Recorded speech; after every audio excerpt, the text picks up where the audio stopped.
അമിത ഗുണവാനാം നൃപതി ദശരഥൻ അമലൻ അയോധ്യാധിപതി ധർമാത്മാവീരൻ അമരകുലവരതുല്യനാം സത്യപരാക്രമൻ അങ്കജസമൻ കരുണാരത്നാകരൻ കൗസല്യാദേവിയോടും ഭർത്തൃശുശ്രൂഷയ്ക്കേറ്റം കൗശല്യമേറിയിടും കൈകേയിയും സുമിത്രയും ഭാര്യമാരിവരോടും ചേർന്ന്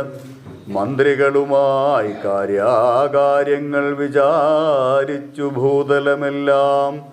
പരിപാലിക്കും കാലം അനപത്യത്വം കൊണ്ട് പരിതാപേന ഗുരുചരണാംബുജദ്വയം വന്ദനം ചെയ്തു ചോദിച്ചിടിനാൻ എന്തു നല്ലു നന്ദനന്മാരുണ്ടാവാൻ എന്നരുൾ ചെയ്തിടണം.